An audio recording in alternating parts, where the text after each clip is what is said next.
lleva por título Historia del Valle de Aragón. El ponente en este caso será el director del Instituto de Estudios Albacetense, don Antonio Servainista. Relatar todo su currículum llevaría 2 horas, por lo que solo diremos el currículum personal. Licenciado en Filosofía y Letras, sección de Historia Moderna y Contemporánea, por la Universidad de Murcia. Diplomado en Estudios de Formación Bancaria por el Centro de Enseñanza Superior de Estudios Financieros, adscrito a la Universidad Complutense de Madrid. Matriculado en el trabajo de investigación para la obtención de diplomas de estudios avanzados en Economía Industrial y Relaciones Laborales de la Facultad de Ciencias Económicas y Empresariales de Albacete, Universidad Castilla-La Mancha. Director de Banco de Fomento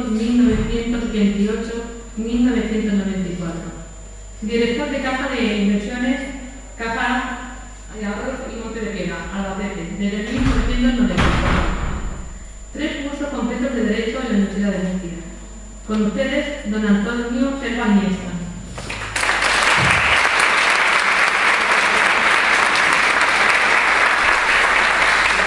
Buenas noches. Es un placer estar aquí, aunque de entrada ya los que me conocen de Agramón saben que a mí estas cosas de que decir, mira que vos juegues, me sacan mucho los colores. Desde aquí, aparte de saludar al alcalde de Albacete, saludar también a Nelio, a Miguel, aquellas personas que forman una parte muy importante de la historia de Agramón, de la que yo les voy a hablar.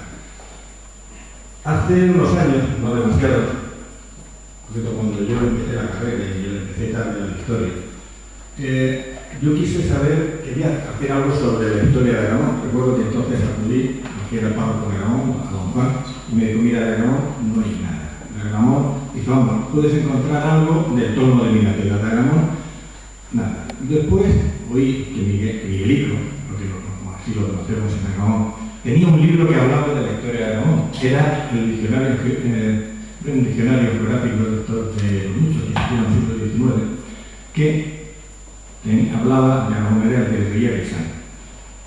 Paulatinamente me fui introduciendo en la historia, en parte y gracias a mi madre. Mi madre nació en las Camarillas, en la casa de las monjas, y me hablaba siempre de la encantada de la Camarilla, de lo que ayer les habló Bárbara. Bueno, pues yo tenía el empeño de subir, me acuerdo de ir con José, el hijo del forestal, intentar subir y no poder subir de ninguna manera, porque aquello tenía un tramo que para nosotros se nos hacía muy duro. Estando ya haciendo servicio militar, tenía un compañero que era un muy buen escalador y subimos. La sorpresa fue encontrar así a la izquierda pues una serie de grafitos árabes, que además una página que demostraba que tenía una gran antigüedad, buscar algo sobre aquello y encontrarme que había descubierto el eremitorio, por supuesto que era el eremitorio, un eremitorio medieval con grafitos árabes, con una inscripción ibérica, de lo que ayer les estuvo hablando Bárbara. Aquello de verdad ya me fui animando, y gracias también a otro de los que forman la historia de Agramón, a Pepe Duro, ya fallecido, me fue llevando a aquellos sitios de los moros, de Sorico, me fue llevando también a sitios que ahora mismo ya no podría volver, me fue enseñando cada uno de esos rincones que en sus muchas obras había ido descubriendo. De esa forma, en el año 83, participé en el primer congreso de historia de Albacete con 3 comunicaciones que todas giraban en torno al Valle de Agramón. Una era el poblamiento romano en el Valle de Minación de Agramón, otra era sobre los baños de la Zaraque y la tercera fue sobre la Camarera. Fue también mi primera intervención público y a pesar de los años transcurridos me sigo poniendo tan nervioso como entonces. Yo soy más de escribir que de hablar en público. Sí que ya seguí buscando, encontré que en ese diccionario que fue el punto de partida hablaba de que el Marqués de Espinazo decía que esta villa, esta aldea constituyó un vínculo el 16 de julio de 1577. Eso lo fui hacia atrás y encontré el de Miñano en 1826, el de Rodó de 1848 y todo repetía en la misma fecha, con lo cual unos a otros habían copiado. Hasta que encontré esa carta de Mayorazgo, donde 1571. Posteriormente, Villemarín publicó en el número 5 de la revista Arias, publicó la Carta Puebla de Aragón de 1800, un ejemplo de cómo un fenómeno que estaba ya, se estaban apoyando ya en Valencia, había un movimiento muy fuerte antiseñorial. La Revolución Francesa ya se había llevado por delante todo lo que había sido los derechos feudales y sin embargo Aragón tenía una carta Puebla tardía. La carta de Mayoral y la carta Puebla, los diccionarios geográficos y alguna serie de documentos aislados, algunos en la Cámara, por ejemplo, de Marina, la que tenía el teléfono en Aragón, donde aparecía el documento que fijaba un después de lo que fue la desvinculación de Mayoral. Así un poco sobre estos mimbres, ya hice una ponencia en el año 86 dirigida a la escuela de cómo estudiar ese núcleo urbano que hoy es una pedanía de Hellín, pero que tuvo su trascendencia histórica importante en el mundo. Hablar de Aragón es un poco difícil en el sentido de que es un pueblo muy pequeño. Hablar del Valle de Minatera de Aragón, hablar del Valle del Río Mundo hubiese dado mucho más juego, porque todo lo que es el poblamiento, época tardía, época ibérica, época romana, están en las inmediaciones. Ahí está Minatera, que deriva su nombre del topónimo árabe Medina Tea, la ciudad de, y las excavaciones que después se fueron desarrollando. Están todos los yacimientos en la zona de todo lo que es el Valle, Zama, la Cola Zama, aunque la Cola Zama sí que queda dentro de Aragón y ahí apareció hace muchos años un casco ibérico, algún pelús, una moneda de los Emiratos Independientes, también en la zona también de Zama, pero lo que es el término de Aragón, un término delimitado por una mojonera de piedra y por algunas elevaciones montañosas, el único yacimiento que hay es una villa romana situada en lo que era en Tabay, que era en las inmediaciones del paso a nivel hacia la estación de Aragón. También uno de los temas, y ahí es el origen de ese nombre. La versión más extendida en Aragón es que Aragón venía de Monte Agrio. Bueno, existe un topónimo en Lérida que es Agramún, que podría ser en la referencia que en la repoblación llevada en la Edad Media hubiese servido como referencia. También la etimología, y esa es la más aceptada dentro de los filólogos, derivaría de tierra del mundo, Agramún, por su proximidad al río Mundo. Te digo que las inmediaciones tienen una gran riqueza de yacimientos arqueológicos, sobre todo, no solamente en esa zona, sino en todo lo que es la provincia de Albacete, el campo de la provincia de Albacete, es el torno de Minatera, pero no es este el objeto de esta intervención. Sí que es cierto que mientras que Hellín crece en época musulmana, que tenga también un yacimiento romano importante, el núcleo de población más importante es el torno de Minatera. A partir ya de la consolidación del Islam es cuando el Hellín va creciendo, mientras que paulatinamente el torno se va despoblando. Sí que tenemos, pero el otro tenemos, que decía antes, la Camarita, en la orilla del río Mundo, en el pantano de Camarita, de la que ya hay una fotografía. Todas estas pedanías, junto con la más importante también desde el punto de vista económico, que es objeto de mi tesis doctoral, las minas de azufre de Hellín, las únicas que nutrían del azufre componente esencial para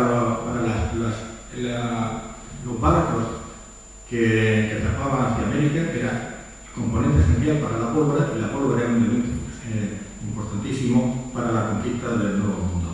Mientras que para lo que eran los ejércitos en Flandes, lo que era Holanda, salía el azufre, salía de Italia, el azufre hellinero servía para la pólvora que nutría a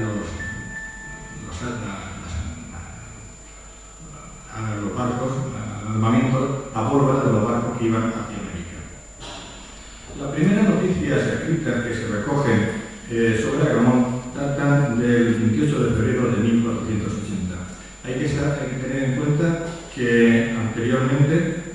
partir del inicio del siglo XIV, existe un núcleo de poder importante, es decir, está el marquesado de Villena, que extiende sus dominios por tierra, tanto de la corona de Castilla como por la corona de Aragón. La labor repobladora que lleva don Juan Manuel, lleva, por ejemplo, en 1305 a ordenar la plantación de viñas en lo que es Albacete. Es el creador, realmente el impulsor de lo que después sería Albacete. Labores de repoblación, todavía con muchas variaciones. En 1324 Albacete es arrasado por los moros granadinos, tienen que pasar unos años para que se vuelva a repoblar, mientras tanto la feria de Albacete se traslada a Chinchilla, pero ya en 1480, en las capitulaciones definitivas entre el Marqués de Villena y los Reyes Católicos, pasaban a poder de la corona Hellín y Tobarra, y el resto, así se dice, Montur, Almazán y Alcamón, seguirían perteneciendo al Marquesado de Villena. Pero no pasan de ser meras referencias muy cogidas, entresacadas entre otros documentos de mayor amplitud. Realmente, cuando empieza a tener importancia, es a partir del siglo XVI. En el siglo XVI, López de Chinchilla, un burgués vecino de Hellín, en esos conflictos entre los cristianos nuevos y los cristianos viejos, entre los sotos y Riquelme, que es el título de un libro que se centra toda su acción y toda su organización aquí en Hellín. Y en ese conflicto entre esas dos familias, López de Chinchilla muere en la hoguera en el último de los grandes autos de fe que se tienen lugar en el barrio del Carmen el 8 de septiembre de 1560. Esta forma trágica de morir, del que había sido dueño de la tierra, pues de Montura, Albatana, Ramón y Mojón Blanco, dará pie a una leyenda que con diversas variaciones pues ha llegado hasta nuestros días. La leyenda, con las variaciones que todas tienen, dice que un día el marqués era Odeor de Cuchillo. Decir que era Odeor de Cuchillo, acudiendo sencillamente a lo que es el diccionario de la Real Academia Española, cuando dice es aquel que tiene la potestad de ejercer o de aplicar la pena capital. Pues dice que este marqués, que era Odeor de Cuchillo, reunió a sus 16 labradores y les dijo: mañana vais a ir al monte y cada uno de vosotros deberéis traer un carro de leña y la descargaréis en la placeta. Al día siguiente, los 16 labradores fueron al monte y, cumpliendo la orden que les había dado el marqués, trajeron la leña y la descargaron donde les había ordenado. Después, el marqués les ordenó que le pegaran fuego y cuando lo hubiera estado en todo lo suyo, se hicieron encima y se murió. Es curioso que quien contó, de quien yo recogí esta historia en 1983, es Antón de Tolosa. Y es curioso por algo que después diré. Tras la muerte de López de Chinchilla, sus bienes, como iba implícito también en este tipo de condena, pasan al Santo Oficio, a la Inquisición, que a su vez lo vende en octubre de ese mismo año a Francisco Mateo de Valcárcel, quien junto con otros lotes de tierras adquiridos a Antón de Tolosa. Es curioso que aparezca este mismo nombre, el mismo que cuenta la historia, la leyenda de 1983, Isabel Cantarera, Diego Núñez y Pedro Martínez, que son los propietarios de una serie de lotes que comprenden los heredamientos de Tabay y Agramón, lindantes con otros heredamientos de Milatera, Azaraque, el río Mundo, el arroyo de Agua Amarga y las cumbres de la sierra de Castellana, Pedro Pastor y de las Cabras constituyen el madrigal de Agramón. Pues Francisco de Mateo de Valcárcel, el 16 de julio de 1571, esta fecha que después erróneamente se transmitía como el 77, pues lo otorga a favor de su hermano Juan Valcárcel de Monteful. La referencia, ahí aparece en términos ya de medida, era de media legua de circunferencia, es decir, unos 3 kilómetros. Sin otros montes, como ya he citado, de la Sierra de la Cabra y la Italiana, por donde va su montonera, que todavía se conserva. Hay un cerro muy cerca de la estación de Aragón, Santo Domingo, que no tiene referencia a un santo, sino Santo Domingo, señal de dominio. Era uno de los puntos de referencia que servía como demarcación. El proceso de privatización de tierras y pastos es un proceso que se había intensificado a lo largo del siglo XX, favorecido también por esta inestabilidad política y agrícola y secular que desembocan estos conflictos entre el marqués de los diversos, los sucesivos marqueses de Villena y la corona tanto de Aragón como de Castilla. El resultado fue la práctica incorporación de las aldeas en número reducido de familias. Tras el proceso inquisitorial aludido, la familia Valcárcel consolida su situación de dominio a través del mayorazgo de Agramont, adquiriendo carta de naturaleza en este documento que se conserva en el Archivo Histórico Provincial de Murcia. El apellido Valcárcel aparece íntimamente ligado a todo lo que es el latifundismo, tanto de lo que es Agramont, la zona del Río Mundo y extendiendo hasta tiempos muy recientes por toda esta comarca. Este fenómeno de creación de nuevos señoríos, es decir, organizados sobre el territorio del municipio de Realengo, es decir, cómo sobre aldeas que habían sido de la corona pasan a poder en manos privadas, es bastante frecuente en la región. En la mayoría, los nuevos señoríos se erigen sobre fincas pertenecientes ya a linajes de las organizaciones municipales más importantes, que consolidan de esta forma pues, una posición señorial ya fuerte en el interior del municipio y le dan una carta de naturaleza que trasciende más allá de la mera posesión. De esta forma, se trata también y se consigue consolidar tierra de paso entre la meseta y Murcia. Todavía hay zonas que aparecerán después en la demarcación como la dehesa son zonas de pasto, zonas de paso comunales que se privatizan. Es un fenómeno muy a nivel local, pero que es muy común en el tránsito de la Edad Media a la Edad Moderna y que perdurará hasta el siglo XIX. Casi coetánea con la constitución del Mayorazgo son las relaciones topográficas de Felipe II de 1575, en la que aparece la primera descripción más exhaustiva del pueblo. De forma muy sintética, leerle que dice así: hay otra fuente, la heredad de Agramont, la cual riega toda la dicha heredad de viñas y moreras y tierras de pan de mar, otras frutales, y habrá más de 200 fanegas de sembradura en la dicha heredad de Agramont, la cual es de Francisco Mateo Valcárcel, regidor de la ciudad de Murcia. Es decir, la extensión del poder de los Valcárcel tiene una amplitud mucho mayor incluso que lo que es Equim. De esta forma, la familia Valcárcel consolida su situación de dominio privatizando tierra de paso, como antes decía, entre la meseta y Murcia.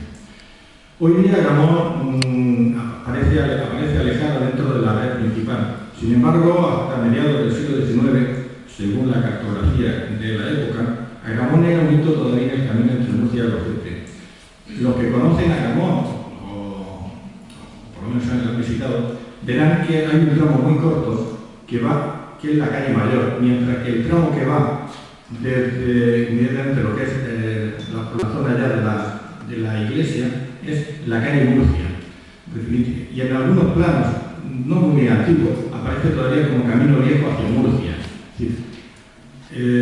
Ahí hay dos tramos que diseñaron, por un lado lo que es la calle Mayor, lo que era el núcleo urbano de Agramont, y lo otro lo que era ya el camino para salir hacia Murcia. Además, mirando la cartografía, la topografía del pueblo, se ve como las casas se van desarrollando a ambos lados de la calle de Murcia, aunque para mucha gente del pueblo sigue siendo todo la calle Mayor, pero son dos zonas, una la calle Mayor y otro en la calle Murcia. Mientras que la otra, que seguiría pasando por lo que es la calle del Río, iría a desembocar hacia la carretera de las Minas y de ahí también a los Lazos. Luego se van uniendo esas dos zonas, esas dos calles que convergen en torno a la Plaza Mayor, mientras que también hacia arriba está la calle de la Luz, o Camino Viejo de la Horca, que sería el antecedente de la actual carretera de Agramont hacia Minapiedra. Ese camino viene a desembocar juntamente en la Horca, que sería otra de las señales de dominio y manifestación de ese poder de este señor de Horca y Cuchillo, ese poder sobre la vida y la muerte.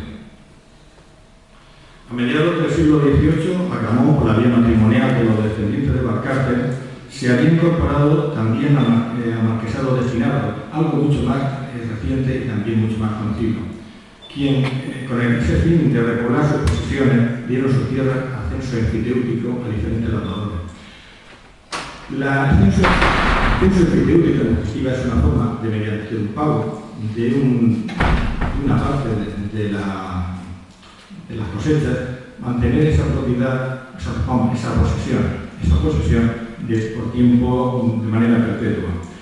Que había dos formas de explotar la tierra esos grandes terratenientes. Una era directamente y que le pagaran cambio, o bien cederla a otros, arrendarla de alguna forma, entenderlo de manera más sencilla, y obtener a cambio pues una compensación.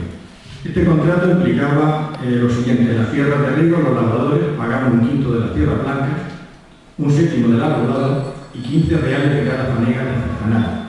Los cultivos, aquí está claro, que siguen siendo, hace muchos años, no sé si en la actualidad, la azafrán constituía también uno de los elementos de la economía de Agramón. El arbolado, las tierras blancas son aquellas que se siembran para cereales y que se distinguen entre las tierras de riego y las de secano. En el secano, como la producción era mucho más pobre, pues satisfacían un décimo de los granos, un noveno del arbolado y 10 reales la toalla de artesanal. La conducción de frutos en la casa del administrador del marqués era de cuenta de los colonos y al señor se reservaba los pactos del término y los derechos de alcabala, un impuesto sobre transmisiones patrimoniales. En esa fotografía que ahí tienen, y que es la del centro, es la de la Casa Grande de Agramón, que era el núcleo de población, el núcleo de habitación del señorío.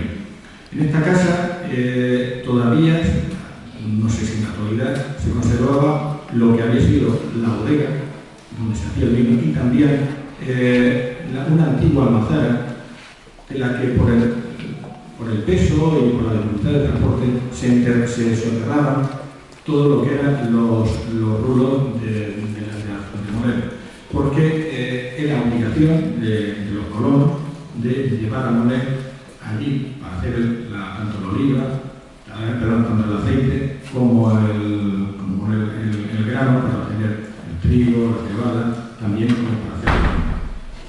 En 1800, como decía antes, tiene lugar un hecho inusual, y es la regulación en carta pura de la relación entre este grupo de pobladores y los marqueses de Espinardo.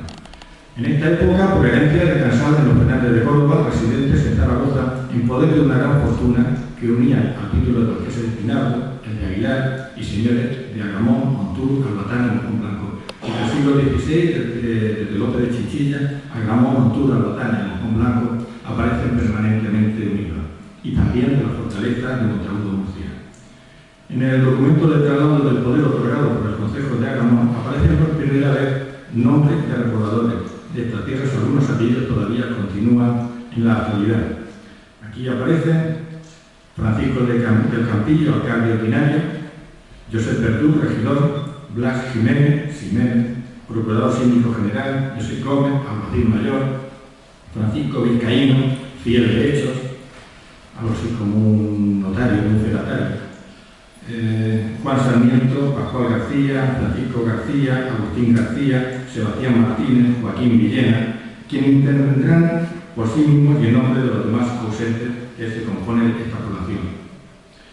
En 1848, fecha del diccionario de Mador, la población constaba de 233 habitantes, conocían 41 casas agrupadas en torno a la casa del marqués, la que antes Barbería como la Casa Grande, y 12 casas esparcidas en la huerta. Estas 12 casas esparcidas en la huerta, si recordamos los 14 labradores que habían llevado la leña para que se tirara a la hoguera, y también con algo que sigue todavía, no son 12, creo que son 14, las tandas de riego de la huerta de Agramón. O sea, y estas 12 casas, en las que estarían la conocida como la casa de la Antoneta, la casa de la viuda y alguna, la casa de Don Pío, pues son las que donde vivían estos labradores. Las casas, las describe también el señor Mador, eran de 2 plantas. La baja, destinada a vivienda, y la superior, o cámaras para almacenaje. Creo que no hace falta, hasta época muy reciente, esta era la distribución espacial de las casas también de Agramón. Para los servicios religiosos existía una ermita servida por un capellán sostenido por los vecinos. Es curioso, y es más que curioso, es que es un hecho relevante, que hasta 1936 existió una imagen atribuida a Salcillo, de la que se conocen solamente fotografías y que fue destruida durante la guerra. Y también porque Antonio Moreno, que por aquí lo he visto, publicó también el encargo del canónigo Ruiz Sánchez a Joaquín Eusebio Garrido González de dos imágenes, una un San Joaquín y otra un San José. La descripción del encargo aparece de 1500 reales de Villamera, un patriarca San Joaquín con la niña María en los brazos, con nubes de alas y dichas cosas plateadas y doradas, y el ropaje pintado es para la iglesia extramuros de Lleni por el encargo que antes decía del canónigo Ruiz Sánchez, ajustado en 1500 reales de Bellón, hecha en 1861. Como la imagen fue destruida, lo único que tenemos las fotografías, pues gracias a ella y al San José de Lieto, que sí se conserva y que también aparece descrito en el encargo de 1866, hemos podido saber que tanto uno como otro son obras de Joaquín Eusebio Garrido de la escuela, por supuesto, murciana y también de esa tradición salcillesca. Sobre la ermita convertida en iglesia, es una iglesia de finales, en torno a finales del siglo XVIII, y es una iglesia inacabada. Ahora, que es más difícil verlo, pero los que hayan visitado la iglesia de Ramón verán que le falta la parte del ábside y que no tiene terminado el crucero.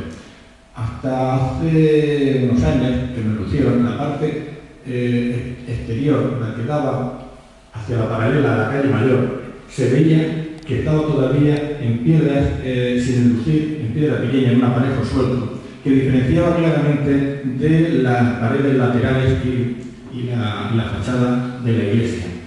Yo la he leído porque cuando las obras se acababa, digamos, el dinero, se acababa la época, pues se tapaban de esta forma para seguir más adelante. Con la desvinculación de Valladolid, la iglesia no llegó a terminarse y así se quedaron como están en la actualidad. Las labores agrícolas, lo decía también, aquí hablaba, se realizaban con 14 yuntas, igual número, pero ahí sí que eso es lo que dice Madot, y ahí habla de 14 yuntas, que son las que se corresponden, por lo tanto, con los lados, es como con las tandas de Río de Aragón, que son 14 más los dos de la Horca, que son 16, pero 14 son de Aragón. La revolución liberal surgida de las Cortes de Cádiz en 1812 puso el fin al mayorazgo. Y si hacemos caso de un documento fechado en Aragón en 1894, el que decía que lo tenía Julio del Horno, que después lo tuvo su hija Marina, y del que ya lo único que tengo es una fotocopia y que la publiqué en la revista Albacete del Instituto de Estudios Albacetenses.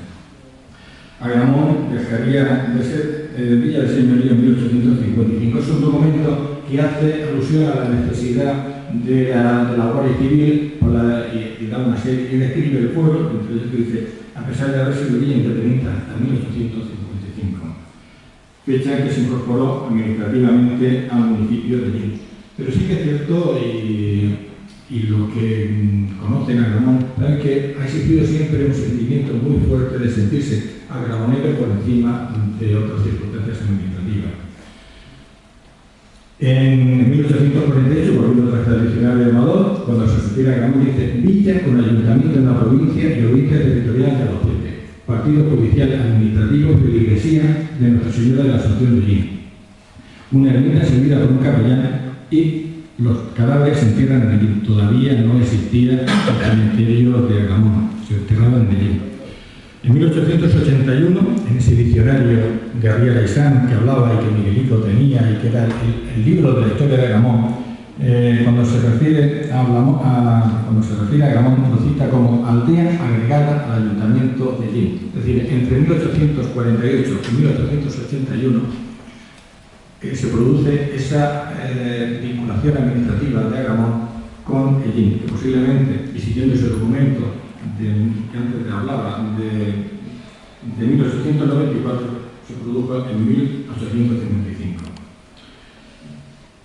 Esto sería casi la historia de Agramont hasta época más reciente, salvando un pequeño apunte del que no hay noticia documental, solamente la novela de 1931 de Mariano Tomás, Semana de Evasión, donde cuando habla de las andanzas de Roche parece que se está refiriendo a la Casa Grande de Agramont, el tránsito de Agramont, siguiendo lo que abre la carretera interior que comunica Ellín con Agramont, y que en el siglo XVII ya aparece referida como el Camino Real de Ellín a Calasparra.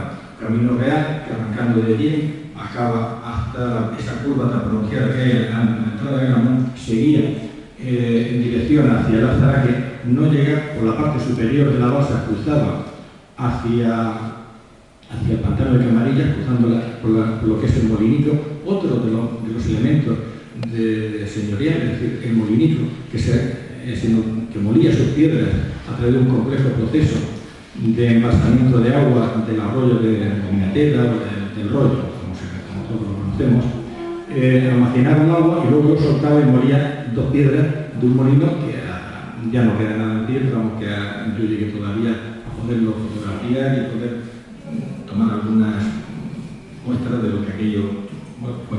Bueno, pues este camino continuaría en dirección por la margen izquierda del río Mundo, dejando a la derecha la casa de las monjas, subiría por detrás de las casas altas y tirando y cruzando por la casa del Pico de Ellín, aparecería hacia Calasparra.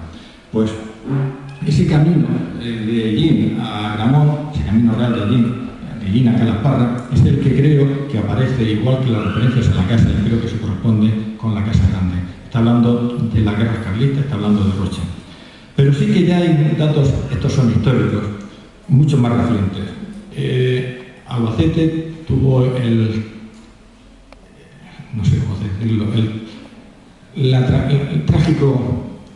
trágica importancia de que fue la única capital de provincia que en julio del 36 se sublevó, y al cabo de una semana la sublevación fue dominada por las tropas republicanas.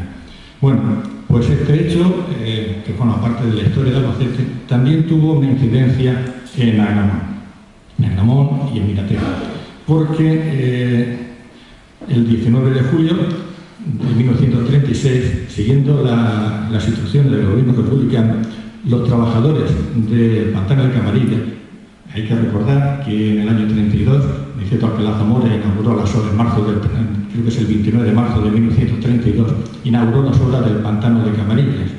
Ahí se congregaron un número elevado de trabajadores que siguieron el llamamiento del gobierno y se concentraron en Agramont. Siguiendo también un proceso, del que ahora me referiré, pues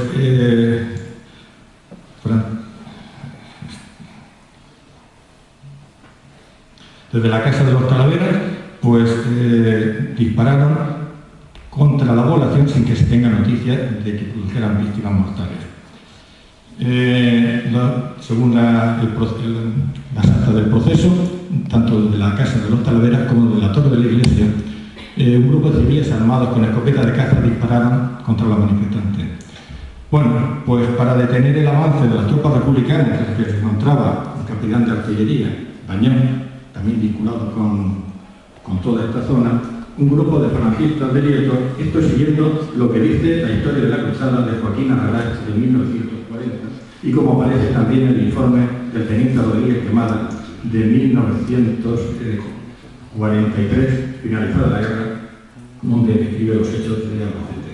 Bueno, pues un grupo de falangistas de Lieto, invocado en unos terraplenes, ataca el apeadero de Minatera, lo que obliga al convoy a retroceder y sus ocupantes echar pie a tierra, suspendiéndoles el avance hasta el amanecer, tiempo que aprovechan también para volar el puente del ferrocarril situado más o menos a la altura de la Torre de Uchea.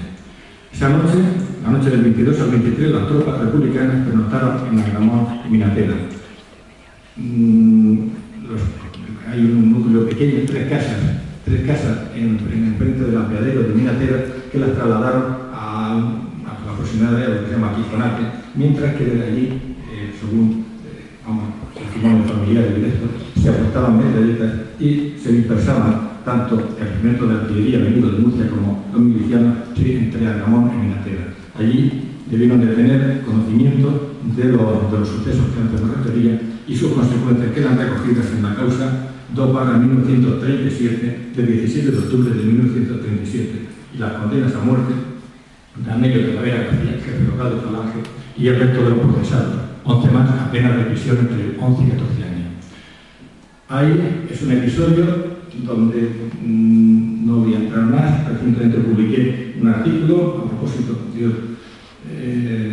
lo que fue también el final de los maquis en la provincia de Albacete, que también está vinculado al pueblo.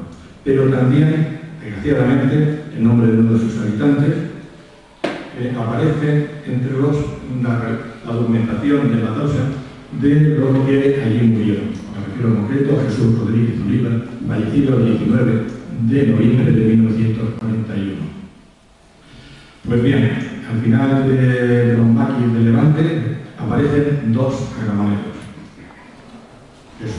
Andrés Lara Larica y José Cálido Jiménez Herrero, fallecidos el 3 de agosto de 1950 en el Pocico Pelícano, en Jumilla. La documentación que obra en el archivo de la Guardia Civil indica con todo detalle un suceso que ya digo que quien quiera tener mayor información pues lo puede encontrar en el número 14 de la revista del Cultural Albacete. Es un episodio triste, pero que sitúa a Agramón también en la historia contemporánea. Pero el que no sea trágico no deja de ser susceptible de tenerse en cuenta a la hora de tratar la historia del pueblo, porque la historia no es una simple narración, no es un cuentecillo. Indudablemente es mucho más cómodo y más fácil incluso para mí hablar de los Bacartes, de López Chinchilla que muere en la hoguera, como una cosa tan distante, pero sin embargo cuando hablas de estos dos, pues lo tienen mucho más reciente, su familia sigue en el pueblo. Pero esa es la historia. La historia, en definitiva, es analizar el pasado para comprender el presente y proyectar el futuro. Un futuro que pasa por este alto, es decir, Agramón en 1950 alcanzó los 2.500 habitantes y descendió de forma brusca debido a la falta de trabajo. Calella, el puerto de Sagunto, Palma de Mallorca y otros destinos acogieron a los inmigrantes agramoneros. La economía agrícola, como ya hemos visto desde el siglo XVI, donde siempre los frutales, los cereales, tanto de secano como de regadío, y también en la faena, sufrió, sobre todo el olivar, un duro golpe con las heladas de 1963, del que tardó en recuperarse. Junto al olivar, los cultivos más importantes son los cereales, cebada y avena, porque no son tierras muy buenas para el trigo, y la alfalfa. La propiedad de la tierra se reparte de forma desigual. Los datos que tengo son antiguos, pero en definitiva no estoy hablando solo de historia. Los datos que yo tenía en su momento hablaban de 396 propietarios, de los que 230 no son del agua, sin embargo, reparte desigual, porque la mitad de la tierra son de 4 grandes propietarios, por lo que la media para el resto es de 1 hectárea. Es decir, muy difícil subsistir con esto. Para las labores agrícolas se surgen de la Fuentecica, un afloramiento de aguas situadas a 2 kilómetros al norte del Puente de la Reina, cerca de la acequia, izquierda del arroyo de Tobar, de la fuente principal de la Solana de la Horca, del arroyo de Tobar y de Pozos, no sé si la dirá todavía de los pozos artificiales, en la ladera de Castellana. La posibilidad de Agramón, fuera de lo que fue su término jurisdiccional, pero íntimamente ligado al pueblo, se encuentran los baños termales de la Zaraquia, eso que me refería, como que en el año 83 fue una de mis primeros trabajos de investigación. Unas aguas, hay incluso una memoria del médico de allí, Francisco Cerdán, que habla de 18 casos milagrosos de curaciones. El componente sulfuroso pues hace muy apto para una serie de enfermedades, sobre todo la relacionada con la piel. Es el auge de su uso alcanzó en el siglo XVIII y en la actualidad prácticamente, y debido a las explotaciones de pozos en sus proximidades, el nivel ha bajado tanto que yo creo que ya no queda nada más que el recuerdo de lo que fue. Es de propiedad particular y permanece cerrado al público desde 1965, siendo hasta ese momento un lugar de esparcimiento tanto de Agramón como su entorno. Pasada ya el verano, se acudían a pasar allí, incluso tenían dentro de lo que era la expedición de Tropica, tenían un espacio para alojamiento, pero sobre todo se alojaban en carros y debajo de los carros. Toda esta apresurada síntesis, porque aquí hay después un homenaje, y yo creo que es el acto que también nos congrega y más entrañable, pues toda esta apresurada síntesis de apenas 800 habitantes, que contó hasta la llegada de 1963 con 3 almazaras, una bodega, 2 fábricas de esparto y una población máxima, según el censo de 1950, de 2.540 habitantes. En la actualidad ha recuperado algunas cosas, la denominación, su aceite y su cooperativa muy apreciado, más allá incluso de Castilla-La Mancha, pero hoy el turismo rural tiene en Agramont un territorio por descubrir, por su validad, por su riqueza, y si no nos alejamos mucho de su núcleo urbano podemos encontrar hasta 4 ecosistemas bien diferenciados, donde destaca tanto su vegetación, los saladares, que para muchos es una maldición, pero en definitiva es un ecosistema muy importante y a cuidar. También su bifauna, en Agramont, la zona de Agramont, en el estrecho de los Almadenes, hasta época, no sé si sigue siendo, anidaba una pareja de águilas que formaba también, tenía un atractivo y que Antonio Manzanares Paladea en su día ya también lo fotografió.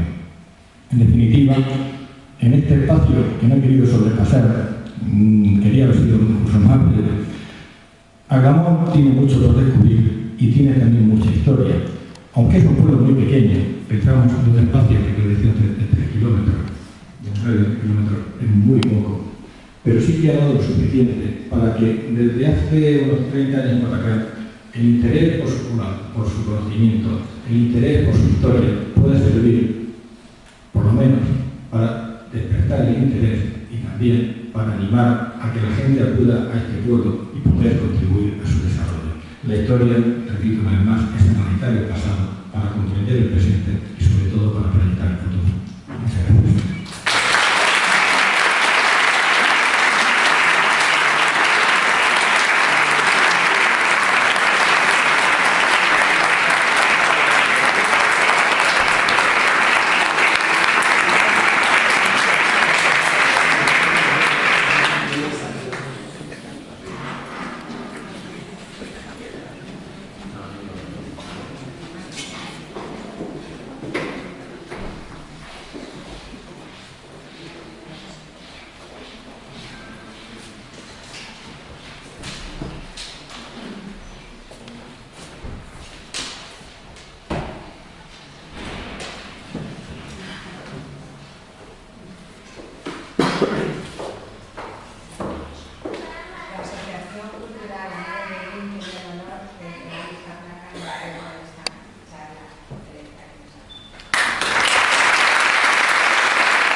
Nos va a presentar el amigo distinguido de allí en el apartado de Economía, que este año es para don Florencio Enrique Caballero Villena, fundador de la empresa Deco.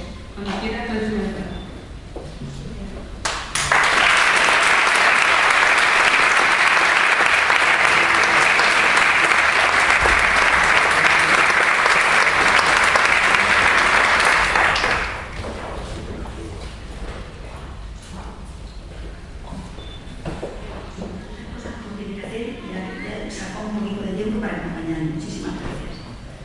Decía que ha sido difícil y complicado convencer a Enrique de que viniera, porque es una persona sencilla y no quería estas cosas, que dice que no se merece.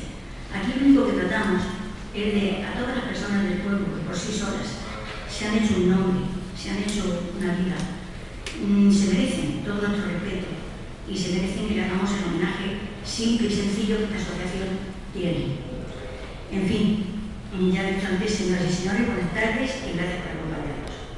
Y antes de leer el currículum de Enrique Caballero, permítame que haga un pequeño prólogo. Cuando en la Asociación Cultural Amigos de Edín decidimos nombrar a Enrique Caballero, amigo distinguido, vinieron a mi memoria un cúmulo de recuerdos y sensaciones vividas en mi infancia y juventud. Al igual que Enrique, yo nací en la calle de la Perdiz, calle en aquellos momentos entrañable y llena de vida. Éramos, desde el principio al final, como una gran familia. Además de los padres de Enrique, Mariano y Rosario, vivían allí personas tan conocidas como la familia Olivares, Juan y María, la familia de Amparo Morcillo, antiguamente aquí presente, sus padres y sus tías, Vicente Lucas y Soledad, los caldereros. Los padres de Cande López, conocida en Ellín y fuera de Ellín. Los padres de Armentario y Maripeza. Miguel y Dolores, los museos. Y un largo etcétera difícil de condensar en pocas líneas. Como ven, personas extraordinarias que todo el mundo conoce. Tendría para seguir varias horas. Esto es una pequeña pincelada.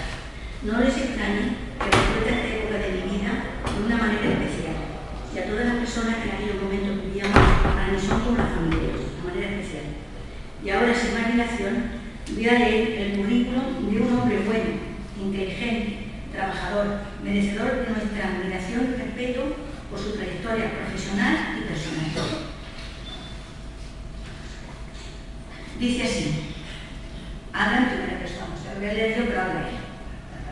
Florencio Enrique Caballero Viena nació en Ellín, en la calle de la Perdiz, el 15 de julio de 1947, en el seno de la familia de Mariano de Rosario y de 5 hermanos, de los cuales yo soy el más joven. Fui a párvulos a las escuelas de Martínez Vargas y posteriormente a las escuelas del parque que estaban debajo de mi casa, con aquellos célebres maestros, don Julián, don Fabián y don Juan Pelayo, que fue mi último maestro en ellas. Posteriormente, trabajé un corto tiempo de panadero, que no me gustó, y aprendí de mecánico de taller de los chispas, que tampoco llegó a gustarme. Lo dejé y empecé a ir al colegio y aquel entrañable profesor, don José Bailez, y allí me enamoré de la mujer que marcará el rumbo de mi vida y mi gran compañera y esposa durante 38 años. Marco de novios que me dejan decir cuánto. Recuerdo con cariño que en los ratos libres ayudaba a mi hermano Mariano, que me mandaba con una libreta a vender chorizos, farra de rosca, seras de jamones, etc. A las tiendas de ultramarinos, tales como el Tortero, el Emilio, el Chucho y tantas otras muchas. En julio del año 1962, con 15 años recién cumplidos, me coloqué en la empresa que el pueblo conocía como Lenor, que se quedó con la contrata de canalización de la zona regable de Ellín y en la que estuve 5 años. Durante este periodo seguía yendo por las noches a clases de contabilidad con don José Bailez. También por las noches montaba estanterías metálicas que vendían de hermano Mariano y me sacaba unas pesetillas que me venían muy bien. Al cabo de 5 años, finalizando las obras, también busqué empresas que se dedicaban al suministro de estiércol para abono de las parcelas de colonización y mediante una pequeña comisión me encargaba del control de peso en la báscula y enviarles a su destino. El 28 de marzo de 1967 me marcho de la empresa para incorporarme 3 días después como voluntario en el Ejército del Aire, en la base aérea de la Nacional, durante 13 meses. Al llegar allí, mi hermano Pepe, que tenía un taller de mecánica, me propone que me vaya con él y lo hago, pero seguía sin gustarme este oficio y lo dejé. Le digo a mi entonces novia Esperanza que me quiero ir a probar fortuna fuera, para probar fortuna fuera. Y entonces ella, que tenía 400 pesetas ahorradas, era un capital Esperanza.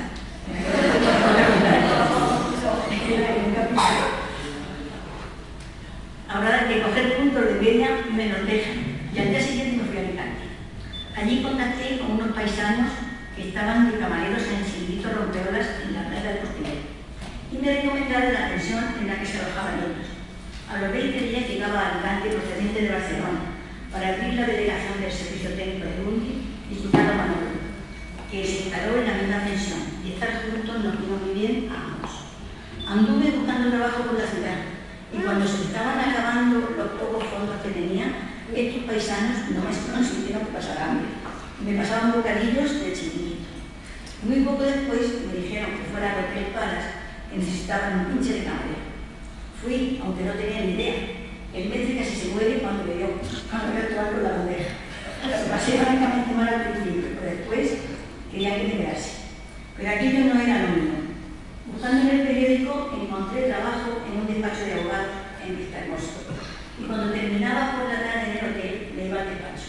Finalmente me hicieron una oferta y me fui a jornada completa con la abogada, con la condición de que estaría 15 días en Alicante y 15 días en el despacho de mi Ana María. No sería honesto omitir a aquellas personas que me llevaran tanto en Alicante, a las que desde aquí les doy mi gratitud y que fueron Miguel, hijo del fotógrafo, que después tuvo el bar de Chiquis, y y posteriormente en la Gran Vía, Daniel Morata y Pedro García. Resultó que aprendí muchísimo con este trabajo, aunque mi jefe era un señor muy duro e imponía una disciplina férrea. Yo era su mecanógrafo y diseñaba pisos en Madrid para la venta, su chofer y poco más o menos que su clave, por lo que al final lo dejé. Paralelamente en aquellas fechas me entero que mi padre tenía el casi parado, porque tenía un problema de nota y yo tenía el carnet de primera, me puse a trabajar con el casi. Estuve una temporada hasta que mi padre se recuperó y otra vez a buscar trabajo. Lo encontré en Albacete en marzo de 1969, en Aencesio, vendiendo cosechadoras Santana y director de Renault. Hasta que un día me entero que en la empresa de José María Jiménez, conocida por el Butano, que a su vez vendía electrodomésticos y materiales de construcción, había un puesto de trabajo y en diciembre de 1969 me incorporé a esta empresa con una gran ilusión, puesto que era un sitio donde yo podía labrarme un porvenir y dejar de dar puntos. Me dediqué con mucha intensidad y mucho esfuerzo a este trabajo para poder estabilizarme en mi pueblo. En esa época, un día nos reunimos mis grandes amigos, Celedonio García, que era un compañero de trabajo, y Pablo Alberola, que trabajaba en el base, hoy día dueño de la concesión de Ford, entre otros negocios. Y tuvimos la feliz idea de que en los ratos libres, sin faltar en nuestros respectivos trabajos, nos dedicáramos a la compraventa de coches usados, y así lo hicimos. Comprábamos coches que eran verdaderos inválidos, y nosotros, en la cochera de mi padre, los dejábamos de maravilla. La pintura, como estábamos escasos de medios, con la rueda de un camión íbamos a la gasolinera. La llenábamos de aire y con una goma, una pistola en la punta, nos hacía las veces del mismo expresor y terminábamos a las 2, las 3 y algunas veces nos daban a las 5 de la mañana. Al terminar, nos compensábamos, nos íbamos a la tobarella de la glorieta y nos comíamos todos los flanes que tenían. Los sábados y los domingos aprovechamos para ir a vender los coches. Tengo que hacer un inciso aquí para decir que personas de esta categoría se merecen uno más de 14 homenajes. Si estas personas tuvieran los medios que se tienen ahora, yo os aseguro que llegaban a, bueno, yo no sé dónde llegaría.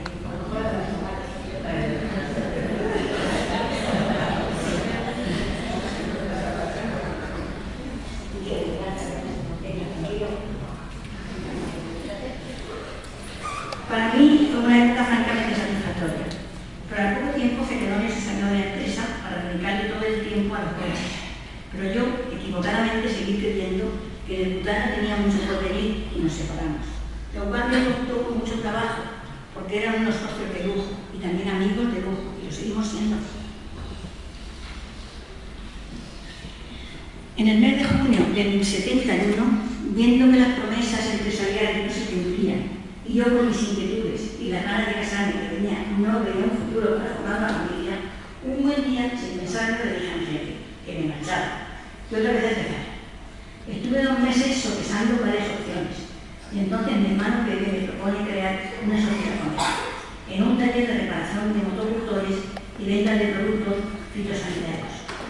Al poco tiempo pensamos, pues yo conocía algo del tema de materiales, lo podíamos complementar con el taller. Después de mucho esfuerzo, las cosas fueron tan bien que dejamos el taller y nos dedicamos de lleno a los materiales, fundando la empresa Caballero, Material y Construcción. Mi hermano Pepe fue un socio honrado y muy trabajador, pero por incompatibilidad de caracteres no pudimos continuar con la sociedad. Así que le vendí mi parte y me marché después de 10 años juntos. A mitad de esta aventura, concretamente en el 1972, hice realidad la mayor ilusión de mi vida, casarme con Esperanza. Por la situación de mi hermano, ella me incitó en muchas ocasiones a que nos fuéramos a Alicante. Pero yo, que soy más del pueblo, del Cerro Baraculo, que es el mejor cerro que tiene allí, el más hermoso, el más amplio, y el de la mejor gente, sí, oye, por favor, lo tengo muy bueno, pero el Cerro Baraculo tiene una contestación.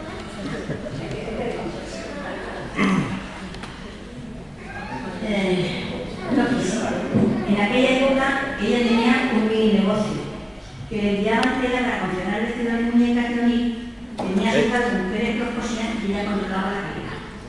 Estuve 4 meses dándole vuelta al tema y al final le decidí y monté el negocio que yo creía conocer, la empresa Deco, que tenía 30 años de andadura.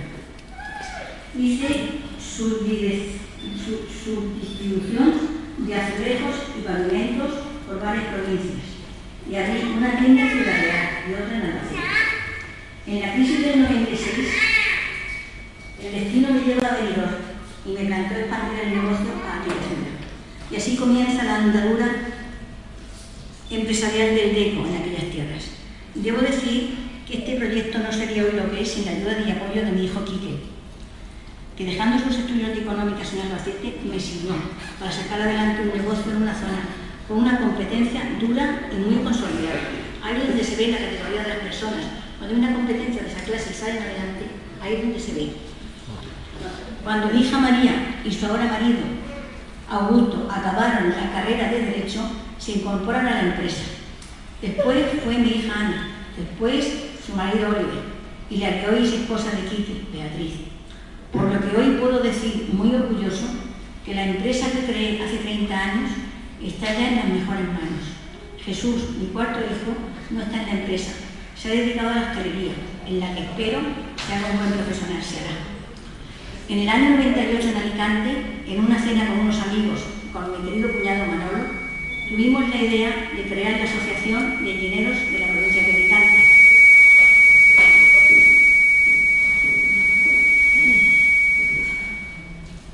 Para conseguir la creación de la hermandad y el gran paso de la Santa Cena. Nos ha costado mucho esfuerzo económico y humano, pero gracias al tesón de todos los asociados hemos podido hacer realidad este sueño que creo que es un orgullo para todos los gallineros y que ha dado un mayor esplendor a nuestra querida Semana Santa. En los 12 años que vivimos fuera de allí, muy a mi pesar ya, que soy un fan incondicional de mi pueblo, hemos pasado por situaciones difíciles, con incertidumbres empresariales, enfermedades familiares, sinsabores varios, pero gracias a Dios hemos salido adelante, seguramente porque somos una familia unida, porque no hemos perdido nunca la visión de nuestras raíces, pero porque la raíz de nuestra tierra sigue siendo muy fuerte. De hecho, yo creo que no me he ido del todo. En ningún momento, puesto que mantenemos el negocio abierto, tenemos nuestra clientela infinita de toda la vida, por lo que tenemos que venir con relativa frecuencia. Y que desde que nos fuimos, me sigue cortando el pelo en el Juan de la calle Sones. Me compro la ropa en Elí, porque es mejor comer que plantar. Llevo el aceite de mi pueblo para toda la familia.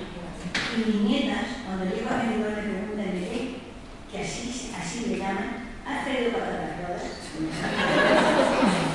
Por la oportunidad que me tiene de aquí, tengo que agradecer todo lo que soy a mi mujer, mi compañera que nunca ha desfallecido, que siempre me ha apoyado y que ha sabido educar a mis hijos en los valores cristianos y humanos que hoy demuestra hacer valer.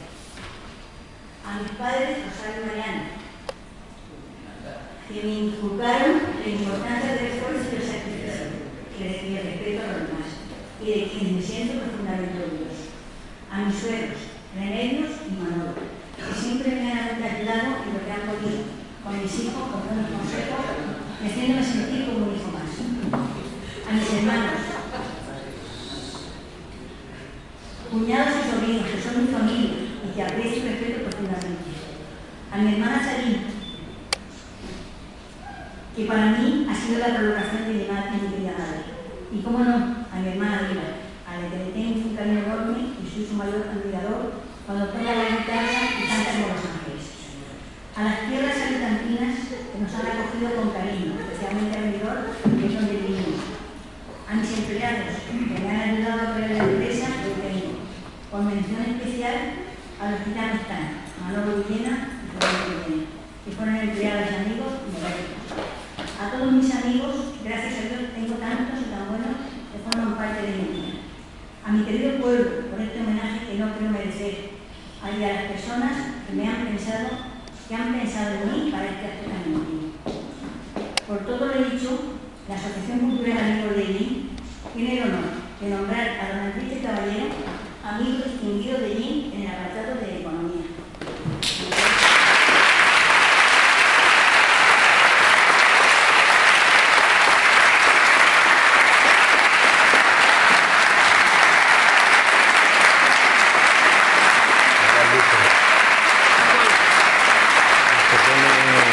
escenario.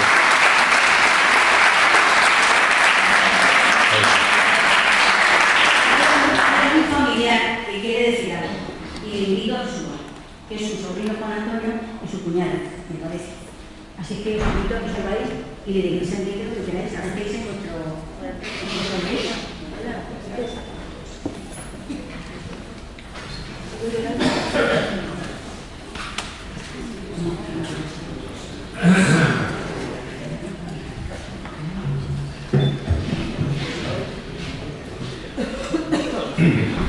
Señor alcalde, señoras, señores, amigos, familiares, organizadores, asistentes todos. Muy buenas tardes. Cuando me dijeron que se quería decir unas palabras sobre lo homenajeado, no lo pensé y dije que sí. Ya que es muy fácil hablar sobre el pie. Porque no sé si hablan ustedes que se trata de la madre de mi madre, el quinto de 5 hermanos.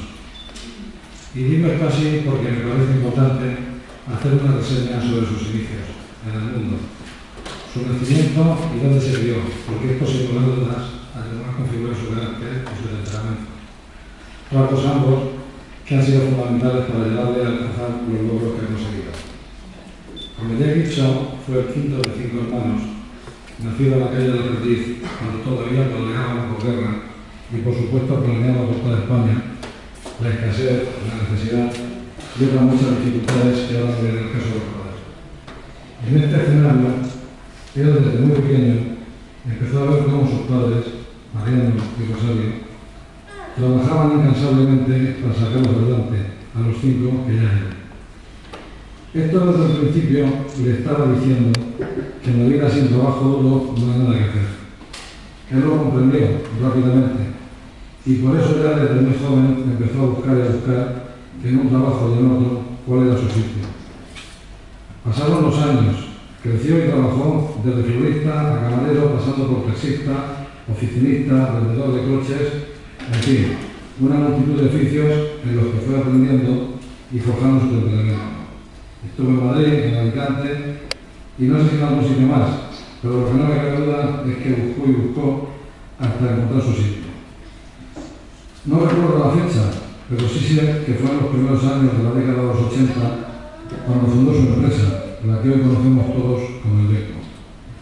Aquí de nuevo vuelve a manifestarse su carácter inquieto, trabajador y emprendedor, empezando a dejar por las provincias limítrofes, dando a conocer su empresa en todas ellas, como por ejemplo Jaén, Murcia, Alicante, Ciudad Real, incluso en Madrid y por supuesto en la ciudad de Albacete y pueblos colindantes. Nuevamente sale su tren emprendedor y en la capital albaceteña monta una gran tienda, la cual mantendría un buen número de años con unos resultados excelentes. No obstante, la situación cambia y allá por el año 95 o 96 observa cómo Albacete está perdiendo todo aquello por lo que él emprendió allí una nueva aventura. Y otra vez sale ese carácter suyo, inquieto, emprendedor y sobre todo trabajador incansable, que le hace trasladar la idea y el personal empleado de él, con tan buenos resultados que hoy, en vez de una tienda, ya tiene allí una gran y preciosa exposición tienda y además un almacén, lugares en los cuales quieren trabajo unas cuantas personas, entre las que se encuentran sus propios hijos e hijos políticos. Con todo esto no he tratado de hacer un currículo ni una historia laboral de mi tío. Solamente he tratado de rozar unos cuantos rasgos profesionales de la persona que hoy homenajeamos, para que aquellos que no lo conozcan muy de cerca tengan una idea lo más aproximada posible de cuál es la catadura moral y personal de Enrique. Profesionalmente ya lo conocen un poco más, sin embargo, ahora voy a encaminarme por el lado personal. Como ya he dicho, es el hermano pequeño de mi madre, y por esas circunstancias de la vida no me lleva muchos años, solo 10.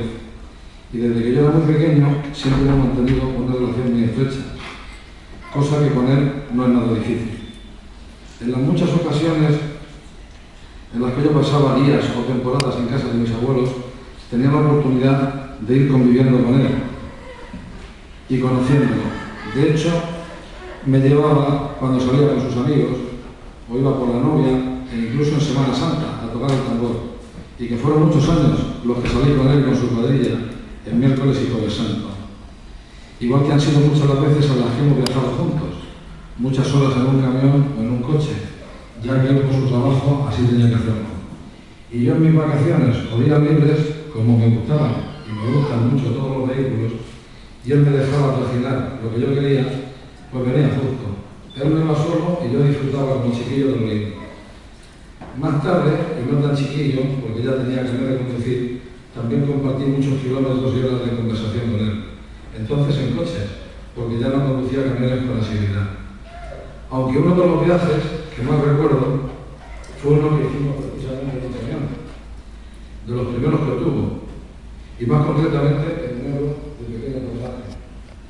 Íbamos a Sierres, bien cargados para aprovechar el viaje, y era invierno.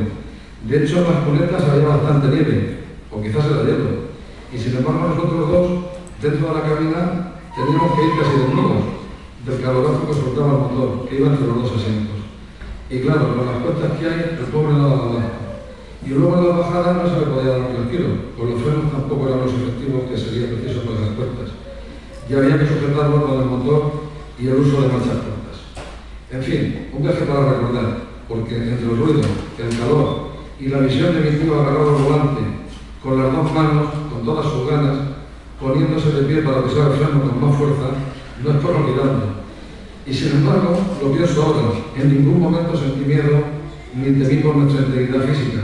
Me gustaba lo que veía y cómo luchaba con aquellos medios tan pobres para poder llegar al destino y servir la mercancía vendida. Después, como ya he dicho, hemos seguido compartiendo muchas horas de secretos y conversaciones en los múltiples viajes en los que le he acompañado, siendo, no obstante, una de las últimas ocasiones en las que compartimos mucho tiempo cuando se hizo su casa de campo. Allí derrochamos todos horas de trabajo, imaginación, reunión y buenos ratos, juntándonos en multitud de ocasiones durante la construcción y posterior disfrute, con familiares tanto de aquí como de Alicante y Valencia, y con amigos, así como el vecino José Antonio y su esposa Pilar, grandes personas donde los haya, con los que hasta el día de hoy se mantiene una estrecha y sólida amistad. Antes he apuntado sobre una faceta que tiene Enrique, y en la que ahora voy a profundizar, que no es otra que la de su itinerismo, válgame la expresión, ya que todo lo que tenga que ver con allí, sus costumbres y sus tradiciones, lo lleva muy, pero que muy dentro. Léase, entre otras más importantes, fritillas, suspiros, empanadillas, panecitos y un rato etcétera de nuestra gastronomía, ya sea Semana Santera o navideña. La época del año le da igual, y si no, que le pregunten a mi madre, que en cuanto llega el momento, realiza la correspondiente llamada de teléfono y él acude de inmediato, junto con mi tía, que también comparte el amor por las cosas de su tierra. Cualquiera que lo conozca, seguro que lo recuerda desfilando con su palma en las procesiones de Domingo de Ramos, o haciendo sonar su tambor todas las Semanas Santas desde bien pequeña. Dicho sea como ejemplo y colmo de su amor a él y en su Semana Grande, hace unos años, encontrándose ya en la alicantina ciudad de Benidorm, se enroló en la lista de AEPA, asociación que creo todos conocemos, fundada por unos cuantos selleros residentes en la provincia de Alicante, y que como única meta y fin tiene la de engrandecer el nombre de allí y todo lo relacionado con este nuestro pueblo. Como no podía ser de otra forma, Enrique no lo dudó y se involucró en los proyectos de esta asociación. De hecho, ha sido un gran impulsor y colaborador, junto con su esposa e hijos, en uno de los logros más importantes, y que me perdonen sus miembros si me equivoco, ya que no conozco todos los detalles de sus actividades, como ha sido poner en nuestras calles, para gozo y disfrute de todos, en Semana Santa, un gran paso que ya hace años se estaba echando en falta, como es la Santa Cena. Desde el punto de vista exclusivamente familiar, Enrique es una de esas personas que a todas las familias les gustaría tener, pero que solo algunas tenemos la suerte de disfrutarlo. Digo esto porque es difícil encontrar una persona que esté tan dispuesta a ayudarte en cualquier problema que tengas, sea lo que sea. Allí está Quique y por supuesto con su mujer Esperanza, para lo que haga falta. Lo digo de verdad, con el corazón. Y no hay en el mundo, y perdóname el tío, pero no puedo dejar fuera a mi tía, personas más desinteresadas y atentas a los problemas de sus familiares y amigos. Siempre que te necesitamos, ahí estás, incondicionalmente. Muchas gracias por todo lo que hasta ahora habéis hecho. No obstante, de ese saber estar en asuntos serios, tiene un carácter jovial, divertido y bromista, siempre dispuesto a pasar un rato distendido y agradable, en compañía de familiares o amigos. Y el colmo de esto lo encontramos en su reciente faceta de abuelo, que lo es, de dos preciosas niñas, de hecho andan por ahí, Inés y Sofía, y de alguno más que hay en camino,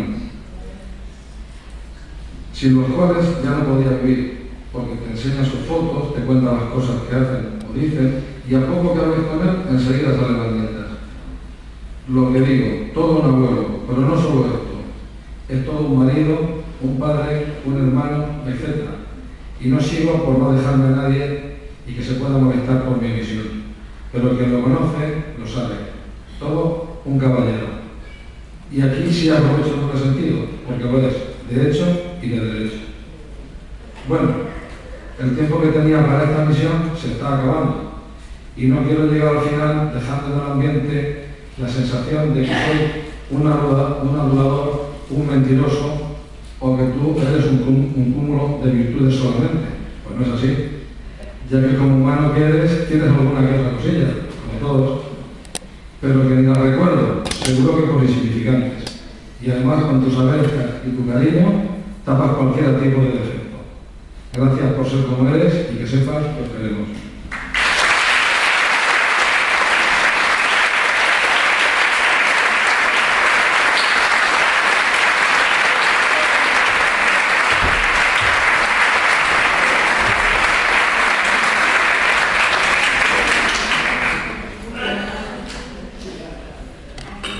¿Alguien más va a hablar? ¿Alguien más va a decir algunas palabras?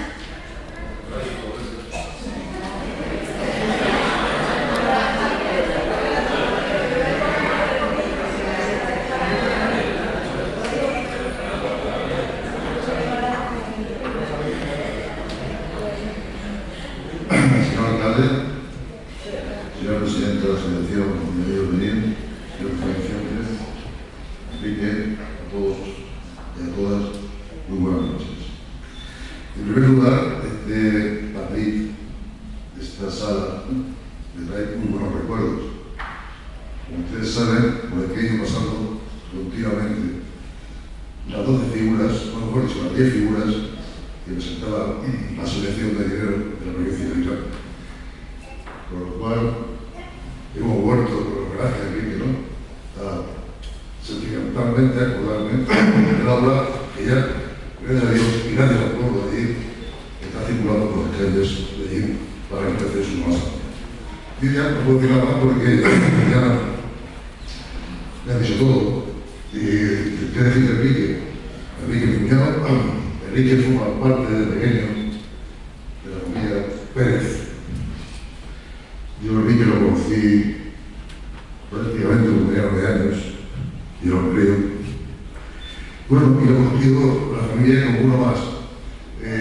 ¿Qué decir de Enrique? Como el vendedor, una persona, y ya, como he dicho, ¿no? Yo estoy apasionado y sobre decirle gracias.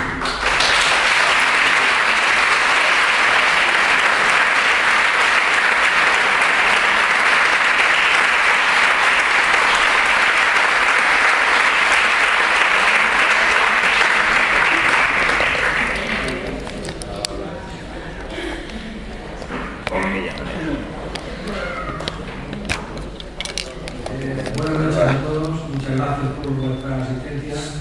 No me salen las palabras. Os doy un abrazo con todo el corazón y ya.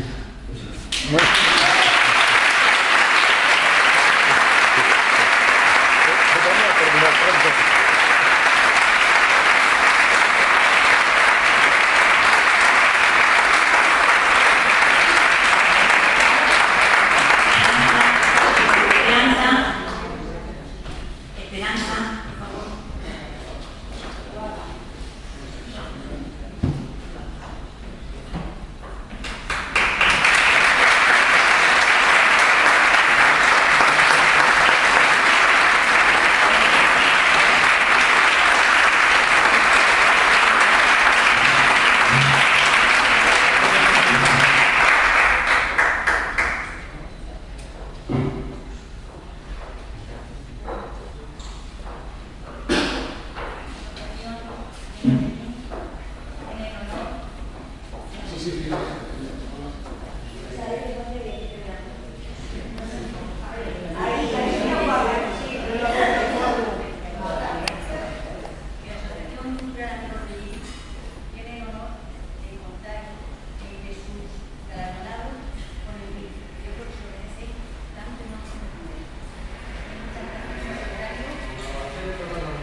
Gracias,